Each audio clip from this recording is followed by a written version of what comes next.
Good communication changes how people respond to you. It shapes the connection you build, the trust you earn, and the opportunities that open up for you. But most of us were never really taught how to actually communicate well. We pick things up as we go, a little bit of this, a little bit of that. Sometimes they work and sometimes they don't. Over the years, I've learned that communication isn't one big skill that you're either born with or you're not. It's built from small, repeatable habits that you can practice every single day. And that's why in this video I'll share 5 habits that instantly build rapport and helps you connect with people. These are very, very simple things that you can start doing right now, and over time they completely change the way your words land and how actually confident you feel when you speak. But quick, if this kind of content resonates with you, if you like these type of videos with frameworks on how to actually communicate well, you should definitely hit subscribe. And also check out the link down below. It could definitely be for you. Let's get into it. Here's why this is so incredibly important. Every opportunity you'll ever get, whether it's in your career, your relationships, or just your personal goals, will involve other people.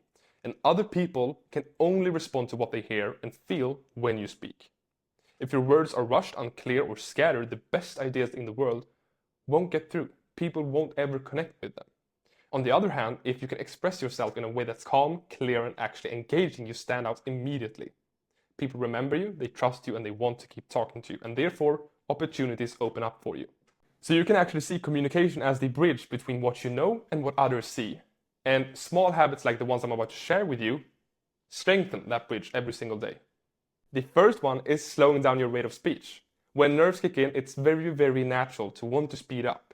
Your thoughts race, your breathing gets shallow, and you rush to get your words out. But fast speech makes it harder for others to actually follow you. And it makes you feel less in control of the situation, which ultimately makes you feel less confident. Slowing down creates space for your thoughts to catch up when you speak. It gives your listener time to absorb what you're saying, and it naturally makes you sound more confident in your message. A simple way to practice this is by breath work, so breathing before you actually speak. Breathe in for a count of 4 and breathe out for a count of 4. And let your first sentence actually come out slowly. If you notice yourself rushing, you can always pause. A few seconds of silence feels long to you, but it feels actually natural for the listener. Number 2 is, of course, choosing one idea at a time. A lot of people ramble because they're trying to say everything at once. In conversations, you don't need to unload every thought in your head. You only need one clear idea. So before you answer a question or join a discussion, take a second to actually think, what's the single most important thing I want to say right now? What's the single most important thing I want to say right now? And start with that. If there's time or interest, you can add more detail later because they'll probably ask if they want. Otherwise, just share your one important take on this matter. This habit makes your communication sharper and so much stronger because, of course, people remember one thing easier than they remember 3 half-finished ones.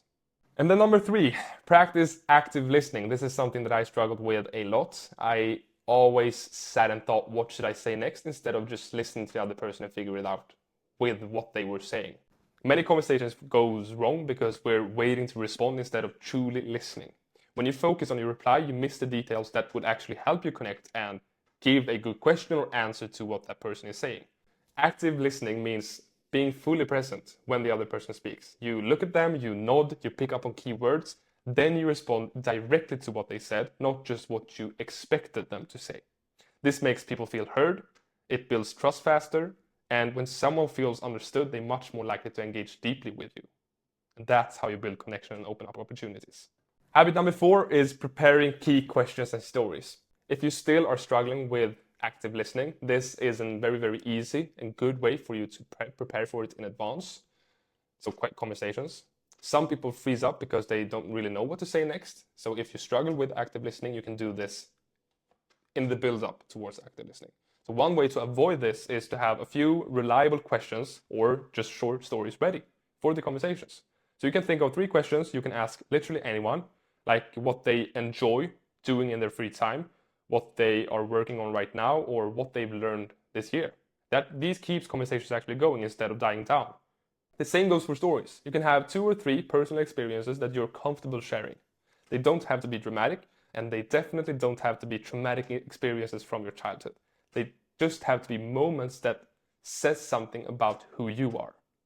When you prepare these in advance, you never have to reach for words under pressure, and the conversation will never really die down because you always have something prepared in the back of your mind, so you can always lean back on that if you don't really know what to say next. And as we know, in order to actually build connection, we have to do the difficult thing: open up about ourselves.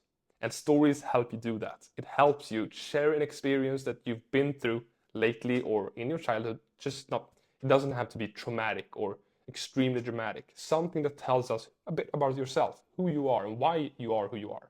Habit number 5 is the one that I always talk about, and that's because it is so incredibly powerful. And if you've been listening to me lately, it is of course using intentional pauses. I mentioned it a bit earlier on, but I'm going to walk you through it a bit more right now. So one of the strongest communication tools is silence. Actually, I promise you, silence.